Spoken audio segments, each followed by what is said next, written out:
Tune into Turntable Taxi on KSJE Saturday nights at 8 o'clock. Each week, we select a musical style and play 78s, 45s, and 33 RPM records.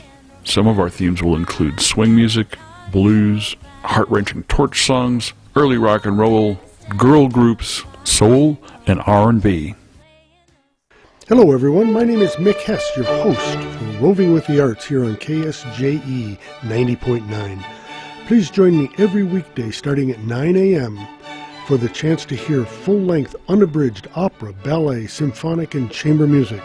I'll share news of local concert events that you may be interested in attending, background information about some of the greatest musical compositions ever written. Tune in weekdays 9 to 10 a.m. and Wednesday from 9 to 10:30. KSJE is supported by San Juan Regional Medical Center, here to meet your urgent and emergent medical needs, whether they are COVID-19 related or not. Medical emergencies happen when you least expect them. Whether it's a stroke, heart attack, illness, or injury, San Juan Regional Medical Center's caregivers are here to provide care to you and your loved ones. Find out more online at sanjuanregional.com.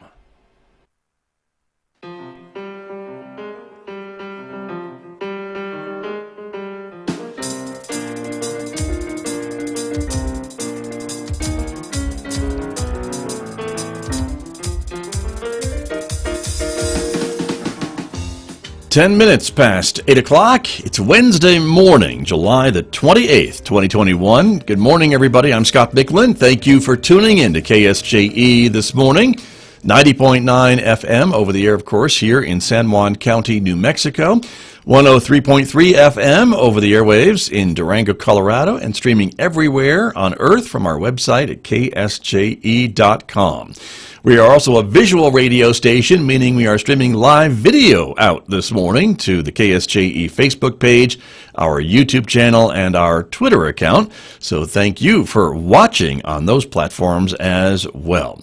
Coming up this morning, we've got a busy day here on KSJE, and let me just say how proud and thrilled I am that we are part of the Connie Mack World Series for this year, and we will be for next year and the year after that, as a matter of fact. A great team of broadcasters providing play-by-play coverage of all the Connie Mack games from Ricketts Park, and we hope you're enjoying our coverage as well. Of course, it's on air and online, of course, with additional photos and videos and interviews, but just a great job by all involved and our sponsors. We couldn't be happier to have some great local businesses and organizations supporting our coverage of the Connie Mack World Series. So more on that in just a moment. But coming up first this morning, my conversation with Farmington Schools Superintendent, Dr. Eugene Schmidt.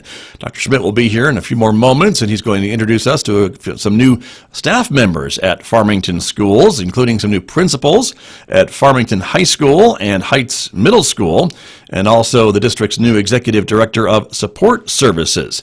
That's coming up here in the next few moments. We'll also have some late information about the reopening plan for face-to-face learning in Farmington schools and other school districts across New Mexico this fall. That's coming up in the next few moments right here on KSJE. We will take our weekly trip to the Encouragement Lab this morning at 8:50 a.m. You will hear that on the radio. And then, of course, we invite you to connect with us on our social media pages. In addition to Facebook, YouTube, and Twitter, you can check us out on Instagram as well. And let's talk about Connie Mack for just a moment. Our coverage begins with the 10 o'clock game. We'll be on the air prior to that with our pregame show, of course. This morning's matchup between the Albuquerque Baseball Academy and the Knights. That is coming up this morning at 10 a.m. The 1 p.m. game involves the Frackers and the Nighthawks. You'll hear that, of course, live at 1 o'clock on KSJE this afternoon. 5:15, it's the Legends versus the Midland Redskins coming up this evening. And then tonight's big game at 7:30, it is the Majors from Enid, Oklahoma versus the Renegades. And you'll hear that game, of course, live at 7:30 p.m. on KSJE. So we hope you will continue to enjoy our coverage of the Connie Mack World Series. And then here's the only thing that could impact the schedule, and that is the weather. It is a partly sunny morning at the moment, more clouds than sun right now, 67 degrees in Farmington this morning, and we are expecting a partly sunny day today. It's kind of been the same story all week. partly sunny, a chance of an afternoon shower or thunderstorm popping up in the afternoon and evening, of course, with that weather pattern fully ensconced in the area. 88 degrees for a high today, 65 overnight. It may be a bit warmer tomorrow with a high of 90 on Thursday, 88 again on Friday, 87 on Saturday, mid-80s again on Sunday. And as you can see, that weather pattern still with us into early next week. And I know the rains have caused a bit of a scheduling problem, if you will, with some delays with some of the games out at Ricketts Park, but they do get the games in, and we're grateful for that. But that is the forecast and the outlook for the day today.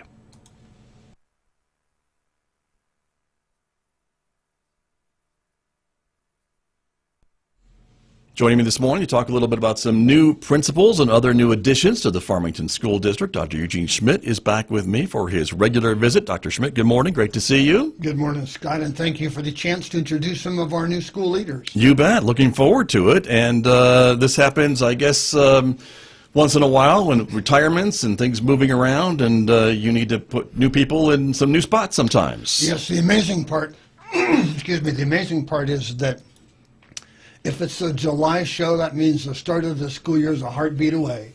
Right. And so I'm really excited to introduce 3 of our new leaders as we step forward into the start of the school year, which is just a couple of weeks away. Right, and so you brought 3 of them with you. In fact, you filled up my studio with new people today, which is great to have a studio full of folks as we introduce some of these new administrators. And then there's also, we'll talk about the reentry plan, as you mentioned, school's a heartbeat away, starting soon, and some other accolades to share as well this morning. Yeah, there's just a lot going on as we close out July, step forward into August. But with the introduction of Rocky, Chris, and Cody today as 3 of our new leaders, and as you say, there's just good news all through the summer about Farmington we would want to share, and we'll be able to share a little bit with our community about so what happens next once we open the school doors. Right, which I know a lot of parents are waiting patiently to learn what that's all going to look like and be like. And so let's talk about the 3 gentlemen that you brought with you this morning, Dr. Schmidt. And so we've got Rocky Torres, who's a new principal. Yes, and Farmington High. Right. Chris Jones will be taking over Heights Middle School, and Right. of course Cody will be moving in as the executive director. The community knows that 3 really wonderful leaders, Principal Keenitz from Farmington High, certainly Principal Gardner from Heights, and my Deputy Superintendent Phil Valdez, all retired over the summer, and we wish them well in their new adventures. But Right. when one leader steps aside, the next leader steps up, which is always Farmington's plan, is that next in line. And so we're very excited to introduce our community to 3 really wonderful people. Indeed, and so we're going to be speaking to all of them here this morning, so thank you for bringing them in. Let me talk first with Cody Diehl, who we can talk about, and his new job, as you mentioned, Executive Director of Support Services. And so, Cody Diehl, good morning. Welcome to KSJE. Great to have you here, and congratulations. Good morning, Scott. I appreciate you having us here. I'm excited about the new role. I feel like I'm not feeling Deputy Superintendent Valdez's shoes, but stepping in to continue to do some of the work that he's put forward in our district and try to keep moving forward with our leaders. And I'm really excited about the challenge. Right. And so this job is similar to what Phil Valdez was doing when he was with the district? So, yeah, I mean, Mr. Valdez and I work closely together. I was in his department as the Director of Support Services. So, yeah, my new role will help me, well, I'll be in charge of all the principals, or I'll supervise all the principals in the district, so that's new. Obviously, athletics still fall under this department, along with the new public relations department that we have in our district, and school safety. So just more of the same. Understood. And so congratulations to you, and as you move into that position, it should be something that you're familiar with, but some other new stuff as well, it sounds like. Yeah, I'm familiar with a lot of it. Like I said, I've worked closely with Deputy Superintendent Valdez for the past 6 years, so I'm comfortable with where we are. He's left a great footprint on the district, and I hope to continue some of the stuff that he had going and build the systems that he's created. All right. Very good. Well, thanks for being here this morning. Thank you for having me. You bet. Appreciate you coming in. Let me turn next to Chris Jones, who's the new principal at Heights Middle School, just down the street here from San Juan College. Good morning, and welcome to KSJE. Great to have you here as well. Yeah, thank you. Good morning, Scott. Great to be here. Really exciting stuff going on for sure. Right. Talk to me a bit about your background then. You are coming from what you're doing. Yeah, so this past spring. previous to this, I was an assistant principal at Mesa View Middle School. Prior to that, I taught at Mesa View Middle School, teaching 8th grade U.S. history. And yeah, so it's just been a really nice kind of transition, getting to know a new staff and a new community over at Heights, and just really excited, very honored for that opportunity to kind of step in there and continue some of the great work that's been going on. So. Very good. Any plans as principal? Any goals that you want to bring to the new school year as we get going here? Yeah, some of my first steps is obviously, Mr. Gardner has a great team there, and really looking forward to meeting everyone and kind of getting an understanding and an idea of the community there and being a part of that community. Really just, wanting to step in and get to know people first, get to know the kids, get to know the parents, the teachers, and I know, with doing that, we'll be able to come together and really look forward and look down the road and see how we can just best see fit the needs of our students there. Sure, makes sense. And as a teacher, as someone who's been in the classroom, does that give you some unique insights, you think, in the principal's office? Yeah, I think it helps ground the work and doing what's best for students, because those are our kids. Every one of us. I've got kids of my own, and so I know how important it is that our teachers and our administrators are all there, and we put our students first. And being in the classroom, you see that every day. Kids want to be there and they want to learn it, and it's up to us to provide the best environment for that to happen. Sure. Even after what I think anyone could call a rough year with COVID and being remote and in person and remote and what have you, I know there's a lot of kids hopefully coming back to the classroom, and hopefully they've missed a few things about being in school. I think they have. I know that when I've spoken with the kids when they first got a chance to kind of come back last year during that spring semester. Students were so happy to be there. Teachers were happy to see them. I was happy to see them. So it's actually an exciting time. We get to welcome kids back and establish a safe environment for those students, and know that our community feels like it's a great place for kids to learn. So. Very good. Well, I know Dr. Schmidt will talk with me more about the reentry plan for Farmington schools here as we get into the month of August. But thank you for coming in this morning. Yeah, thank you. Congratulations once again. Appreciate that. Let me turn to our other principal who is here with us, brand new to the district even as well. Rocky Torres is here, the new principal for Farmington High School. Good morning, and thank you for being here. Good morning, Scott. Thanks for having me here. Good to have you here. Of course, folks, I hope will know you and know you from Aztec School District and your principalship at Vista Nueva High School. Yeah. So I spent the last 6 years over at Vista Nueva High School, principal there. It's an alternative high school. Had a great experience over there. Really built who I am as an educator and an administrator, and what we can do, hopefully at Farmington High School to kind of build support systems and support our kids. Right. It's not lost on me that you're already wearing a green tie. Yeah, no, I had to represent, right, do a that. little wardrobe Absolutely. change and update, maybe. Yeah, that's right. Understand. Well, this was actually from when I taught over at Farmington High. So well, I was see, a you're kind of coming back. Math teacher at Farmington High prior to my administrative experience. Got you. And so, from some of the things that you learned and implemented over at Vista Nueva, how do you see that fitting into FHS? Well, I think it's a really good fit.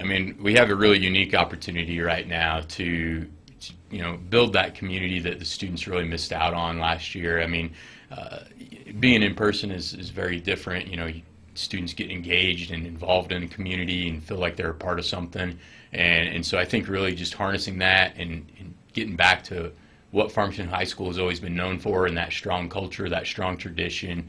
To me, I know you're the beacon, but I feel like Farmington High School can also be seen as a beacon of our community. We can share. Yeah, we'll share. We can share indeed. Well, and there's a lot of things I think that FHS is known for, some of which is some of the multimedia things that we see. I know FHS Live and some of the broadcasting and the radio station and the video opportunities for your students are well known throughout the community and gives students a lot of experience. Yeah, absolutely. I think that is one thing that Farmington High School does well, is provide lots of opportunities to improve and and just get out there and experience something different, maybe build on those skills that might get them a job down the road. You know, that's a big focus for me, is looking at how we're preparing our kids for that next step.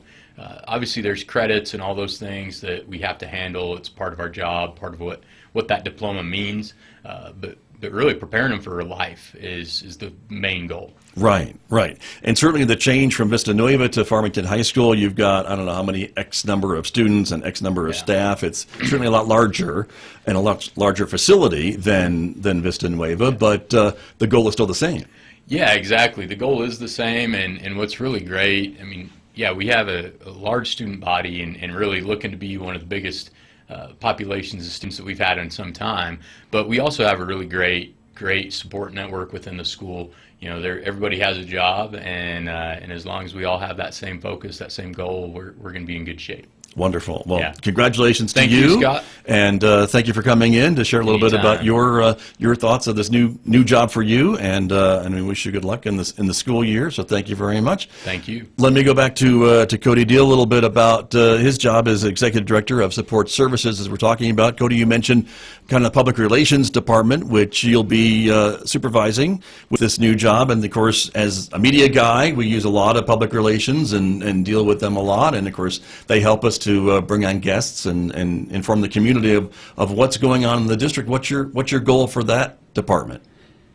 So our big goal is to improve communication in our community, not only in our community but in our schools. And the district and the school board has come together with a communications team and a communication plan for the district, communicating board goals, strategic plans, school goals.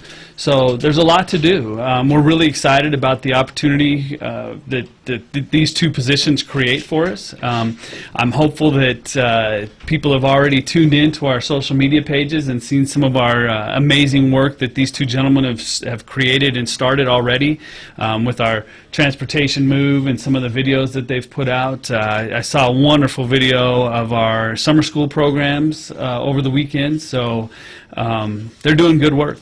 Very good. And I guess that's kind of what it's about, too, is to make sure that the public can hear and see some of these stories that maybe aren't being told or told as well, and the district can tell them on its own? That's correct, yeah. And we're really excited about that opportunity. Very good. Well, again, thank you for being here this morning. Appreciate it very much.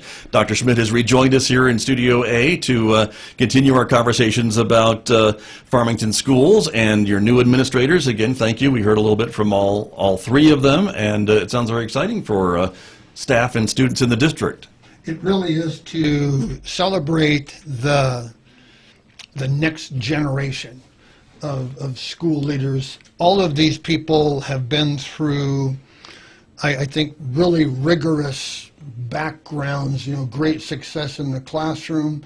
All of them have participated in a program that we believe very strongly in, Principals Pursuing Excellence.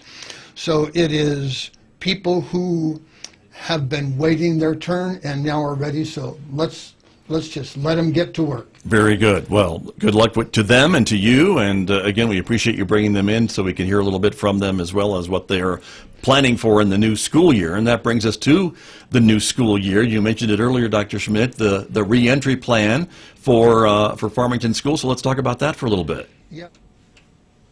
And we are interrupting our interview this morning because there has been an update since our conversation with Dr. Schmidt earlier this week about the re-entry plan for Farmington schools. And so we definitely want to update the information that we are sharing with the audiences this morning about the latest re-entry plan from the New Mexico Public Education Department.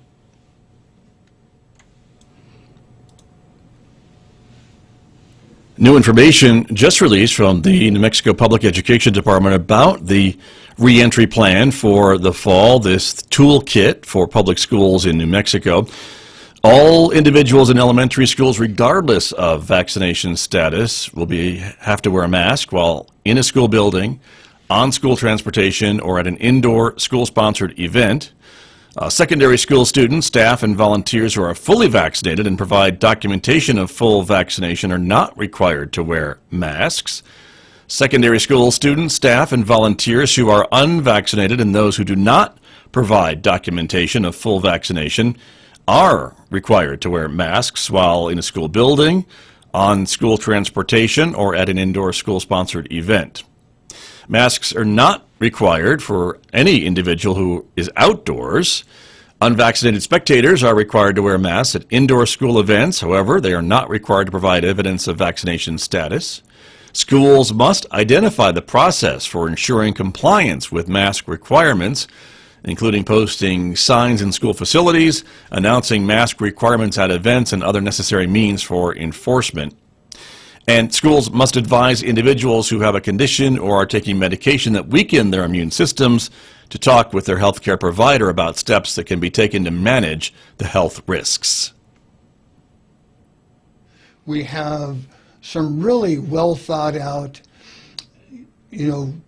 people worried about lost learning. I'm more focused on accelerated learning, to catch people up, to identify those critical content areas that were considered important. And so we will be focusing on how do we accelerate kids who may have not picked up all the school or skill sets they should have last year, but catch up to their class and stay on task and hopefully get ahead of their group. So it'll be a fast-paced year, one that will be exciting, and that we think one will be in person. But so what does in person look like? And I welcome Mr. Diehl, because right now we don't know. And we do know that the Centers for Disease Control, the CDC out of Washington, D.C., is talking about a plan that allows us to, if you've been vaccinated, go unmasked. And so we're really curious as to what the state will be coming up with. And so, Mr. Diehl, I'd welcome any thoughts that you have, because Cody is actually the one that has been directing what we call our school safe return committee, the safety committee. So, Cody, I'd welcome anything that, without making predictions. Sure. Yeah, we were hopeful that school safety return committee would go away this school year, but unfortunately it hasn't. And we're still wondering, as you both have indicated, that what is it really going to look like? But our ultimate goal is to get students back in the classroom and try to make it as normal as possible. As you indicated earlier, Scott, that it was a hard school year, and we want to try to get students back in school with the safety and guidelines that are given to us. We certainly want to keep our students safe. Without making any bold predictions, I'm hopeful that we will be allowed to do what some of the CDC guidelines have been given, what we will see on Friday, hopefully. Right. So I'll add a few brave predictions. No, you'll predict. Okay. Cody, you don't predict, but Dr. Schmidt will predict. Got it. One of the predictions that is coming out of the New Mexico Athletic Association, and that is, at the very least, outdoor sports may be unmasked. Mm-hmm. Again, we don't know what's going to be happening indoors, but I will make one prediction with confidence that outdoor sports will be unmasked. Okay. So be waiting. And we'll start on time. Yes. Which was different. And start on time. So mark that one down. Okay. I will also share that a prediction for the work that Mr. Diehl and his team do in presenting me the return to school learn plan, and is that we are nimble, and that as soon as we know what the CDC has to say, what our New Mexico Public Education Department has to say, then Cody and his team will come very quickly with a plan that we will be sharing with the community in time to have a well thought back to school.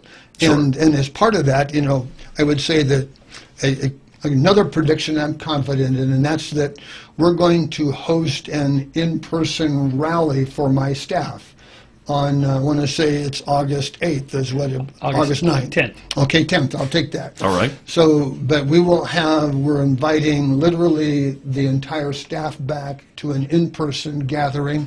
We're flying in a Dr. Phil Warwick, who is one of our educational partners through the Marzano Group.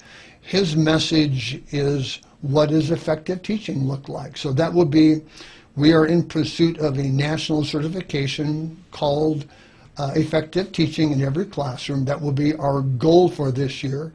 And we talked about already about the importance of accelerated learning, identifying critical content, delivering on that, having assessment. But he'll come in and fire up the troops, saying that this is what the year's going to look like. Here's our mission. Let's go get it done. Very good. Well, we hope some of those predictions come true, if not all of them, Dr. Schmidt. So thank you for sharing that this morning. And you mentioned enrollment that I wanted to just touch on briefly before we move on. And that was it sounds like you're expecting a lot of kids maybe who you didn't see last year to come back in the 2021-22 school year, being back to what your normal numbers would look like. Is that what you're hearing? And then that's a great question. And Mr. Diehl, I welcome your thoughts as well. But we actually, when we opened up in a remote world last year, we had 500 kids made a choice that was not with our school system. When we reopened this past March, full reentry, we had a significant number of those 500 came back. And so we are in conversations with the Public Education Department expecting more than 10,500. I'm looking at 10,800 as probably my third prediction for the day. All right. That when given a chance to learn in person, kids are coming back. And so that will be with some sense of excitement. And we just say that kids need to be in school in person, and we're going to provide.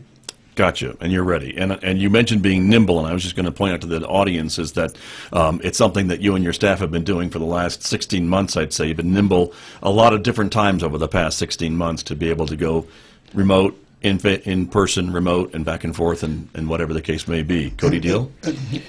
Yeah, absolutely. And I do want to shout out to our community, to our staff, our students, and our principals for always being nimble. We shifted gears and directions many times in the last 16 months, and they've always jumped right in and made the best for our students. So they've done a real good job of that, and I'm hopeful that that slows down this year. And really, Scott, it's more than just what was happening in the classroom.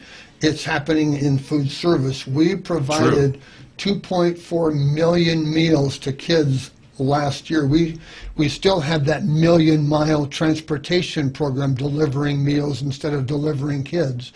And so all across the district, there showed a great adaptability to ever-increasing kinds of challenges. And so I do join with Cody in thanking our community for trusting us as educators and the quality of services that we've tried to provide.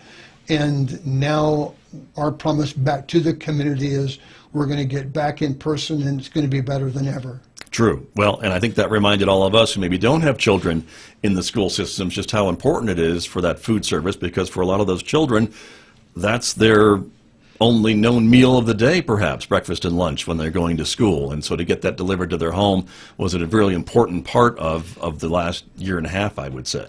Yes, it was always impressive. I would drive around the community, and we were delivering meals in probably about 13 different locations. And the line of cars for families, not only for the school day, but oftentimes a little backpack meals for kids over the weekend. So there was really a creative effort. It was a seamless summer, we call it, because food services were offered in parks across the community. So it was an effort that we partnered just to make sure that kids are fed, and that will be how we open the year, with all kids eligible for a breakfast or lunch at school. Very good. And that will bring us right into our next line of conversation this morning, Dr. Schmidt. That is your recent meeting with Senator Heinrich. It looks like in Washington, D.C. You took a trip to the East Coast. I'm sorry about the humidity, but you survived and met with the senator, and one of the topics was the federal meals program. Yes, and first of all, I thank my fellow superintendents across New Mexico for selecting me as the representative to go to Washington, D.C. It's kind of an unexpected thing. I learned about this on a Sunday, and they said, oh, by the way, you should be in D.C. on a Monday. Oh, well, there you go. There actually is all-night flights. Apparently, yes. That go to 4 different states to get to Washington, D.C. But wow. I was able to represent New Mexico in meetings with our senator, and And it was exciting, Scott, because D.C. is beginning to reopen.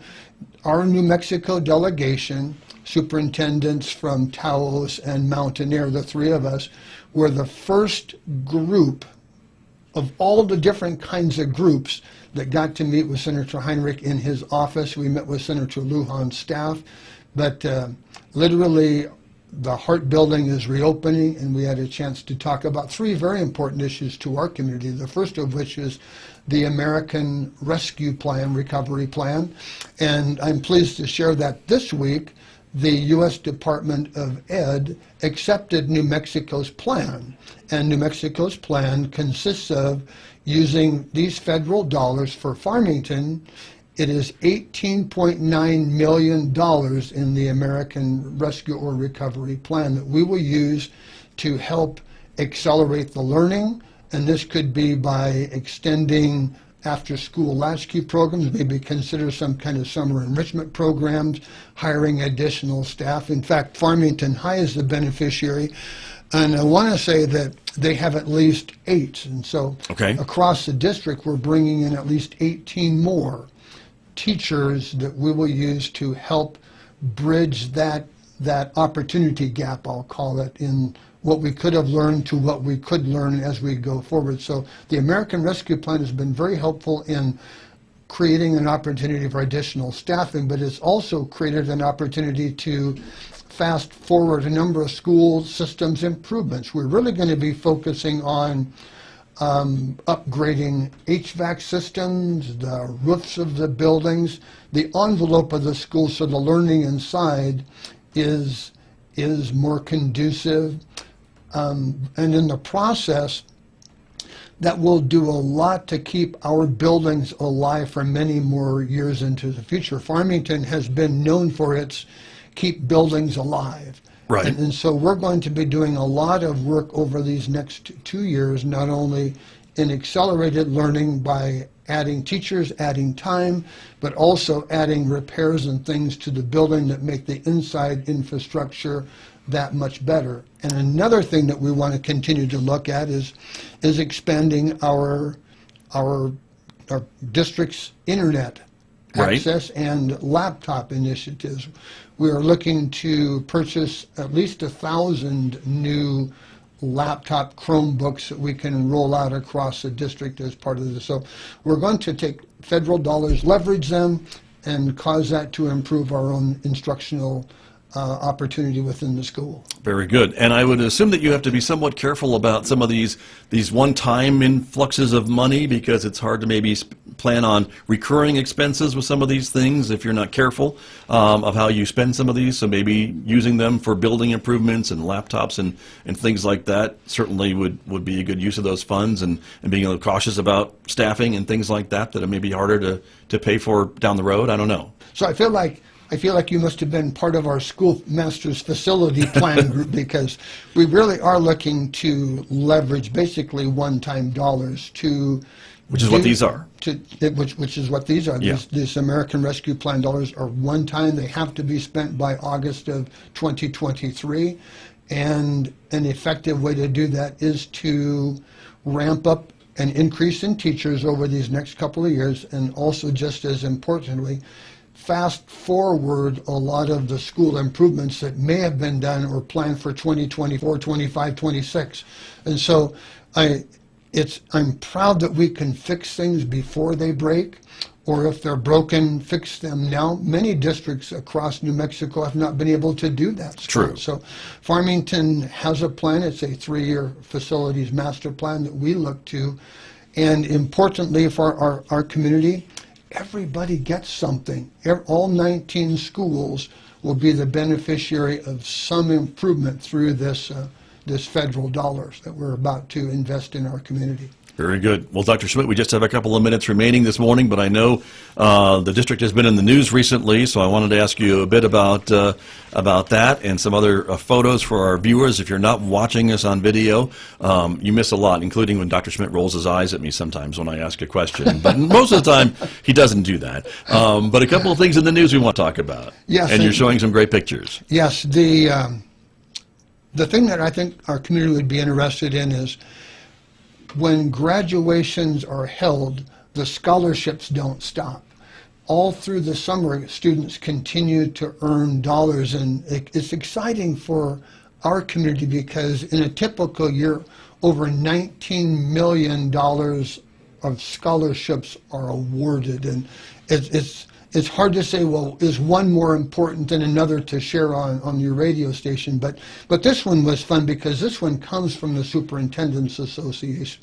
There are 89 of us, and only 2 students get this scholarship from the New Mexico Coalition of Educational Leaders, and it was our very own Farmington High graduate, Marion Shea Caldwell. And what a delightful person, what a great family. Had a chance to meet them down in Albuquerque for the awards ceremony. And in this picture that is being shown, Stan Rounds, who is our executive director, is presenting Marion with a $3,000 check. And it's just fun to have the Superintendents Association recognize students.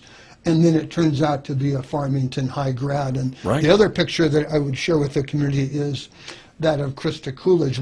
She is our Exceptional Programs Director. This award was actually won last year, but you didn't get to have in-person ceremonies, and so we're trying to do a makeup and give her an award for her leadership. Not only was she the Director of the Year this year, she is the President of her exceptional program. So think about special ed directors all across the state. She is our leader, and many of our staff held positions or hold positions that are these leadership across the state. So I wanted to just celebrate these 2 people. It's good to be back out in person, so people are getting in-person awards, and just good for these people, and we'll continue to celebrate Farmington as these awards are shared. Very exciting. Well, Dr. Schmidt, I always appreciate you coming in to update us on all the things going on with Farmington schools. We'll look forward to our next visit, which should be after the school year has started. Yes, and I would say that if perchance some Monday we want to do a call-in or something, once we know something faster, would love to be a part of maybe just a spontaneous call-in should you Let's think about that. Opportunity. Let me check and see if I'm able to technically do that, but I imagine I am after this past week, so we'll get it all figured out. But thank you very much. Thank you for bringing in the other principals, and of course, Cody Diehl, congratulations again to you, and looking forward to working with you during the new school year, and good luck with everything, Dr. Schmidt. Thank you very much. And I'll give you one shout out. Great for KSJE to be doing that Connie Mac. That's such a lovely new line of... It's definitely new. And we're learning a lot as we go. But thank you. And for folks who aren't aware, yes, we are continuing our Connie Mac coverage all week this week. So all the games from Ricketts Park are right here on the radio. So you can tune in and check them out. So Dr. Schmidt, thanks for coming in this morning. Always good to see you. Dr. Eugene Schmidt, Superintendent of Schools with the Farmington School District, my guest here on KSJE. A ranger station. I'd like to report a bear hug. Okay.